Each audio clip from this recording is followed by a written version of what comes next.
ஆசியாவின் மிகப்பெரிய நூலகம் என்ற பெருமைக்குரிய சென்னை அண்ணா நூற்றாண்டு நூலகத்தில் குடிநீர், கழிப்பறை உள்ளிட்ட அடிப்படை வசதிகள் கூட சரிவர பராமரிக்கப்படவில்லை என்கின்றனர் மனம் வெதும்பும் வாசகர்கள்.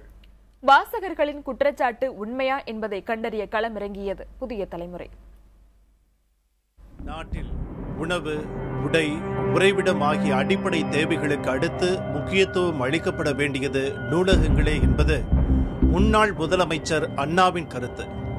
சென்னை கோட்டூர்புரம் பகுதியில் 8 மாடிகளை கொண்டு சர்வதேச தரத்தில் கட்டப்பட்ட அண்ணா நூற்றாண்டு நூலகம் கடந்த 2011ஆம் ஆண்டு திறந்து வைக்கப்பட்டது. திமுக ஆட்சியில் திறந்து வைக்கப்பட்ட இந்த நூலகம் ஆட்சி மாறியதும் முறையாக பராமரிக்கப்படுவதில்லை என்று புகார்கள் எழத் தொடங்கின. அனைத்து தளங்களிலும் மாற்றுத்திறனாளிகளுக்கென இருக்கும் கழிப்பறைகள் மூடியே கிடக்கின்றன.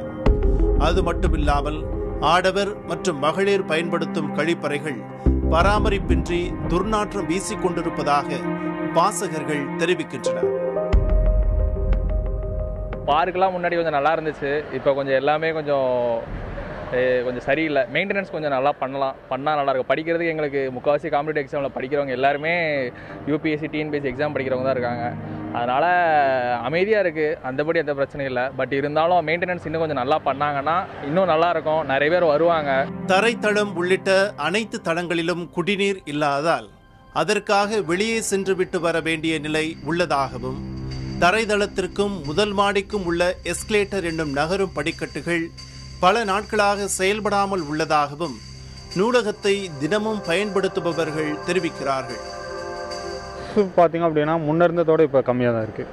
அதிகமாக எதுவுமே இல்லை. ஃபஸ்ட்டு ஸ்டார்டிங்கில் பார்த்திங்க அப்படின்னா நிறைய இன்ஜினியரிங், ஆர்ட்ஸு, இது மாதிரி ப்ளஸ் ப்ராஜெக்ட்ஸ் எல்லாமே வச்சுருந்தாங்க. இப்போ எல்லாமே பார்த்திங்க அப்படின்னா கொஞ்சம் கம்மியாக தான் இருக்குது. 8 தளங்களிலும் உள்ள 530 கண்காணிப்பு கேமராக்களும் செயல்படுவதில்லை என்றும், இதன் சர்வருக்கான மென்பொருள் உரிமம் 2 ஆண்டுகளுக்கு முன்னரே காலாவதியாகிவிட்டதாகவும் சொல்லப்படுகிறது. கேமரா கண்காணிப்பு இல்லாத காரணத்தால் நூல்கள் காணாமல் போவதாக இங்கு பணியாற்றுபவர்களே தெரிவிக்கிறார்கள். அது மட்டுமில்லாமல் நூலகத்தின் அருகே 1500 பேர் அமரும் வகையில் அமைக்கப்பட்ட அண்ணா நூற்றாண்டு அரங்கம் கடந்த 4 ஆண்டுகளாக மூடியே வைக்கப்பட்டுள்ளதாகவும், இதனை அரசு விழாக்களுக்கும் கல்வி சார்ந்த கருத்தரங்கிற்கும் பயன்படுத்தினால் இதனால் வருமானம் கிடைக்கும் என்றும் சமூக ஆர்வலர்கள் தெரிவிக்கின்றனர்.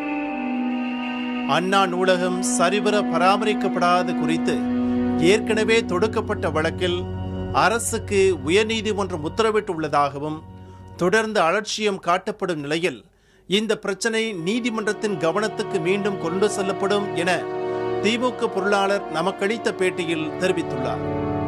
எனவே நீதிமன்றத்தில் இருக்கு. எனவே நிச்சயமா நீதிமன்றத்தில் இதுக்கு ஒரு நல்ல தீர்வு வரும்னு நம்புறோம்.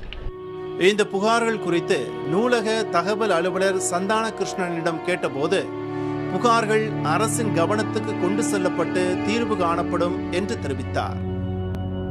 வாசகர்கள் தெரிவிக்கும் இந்த குறைகள் குறித்து இந்த நூலகத்துடைய மேற்பார்வை நூலகரிடம் கேட்டபொழுது கழிப்பறைகளை சீரமைப்பதற்கான பணிகளுக்கு உத்தரவிடப்பட்டிருப்பதாகவும், விரைவில் அந்த கழிப்பறைகள் மாற்றம் செய்யப்பட்டு புனரமைக்கப்பட இருப்பதாக தெரிவித்தார். அது மட்டுமல்லாமல் இந்த அரங்கம், நூற்றாண்டு அரங்கம் ஏன் திறக்கப்படாமல் இருக்கிறது என்பன உள்ளிட்ட பல கேள்விகளுக்கு அவர் பதிலளிக்க மறுத்துவிட்டார். புதிய தலைமுறைக்காக ஒளிப்பதிவாளர் சதீஷ்குமாருடன் ரமேஷ்.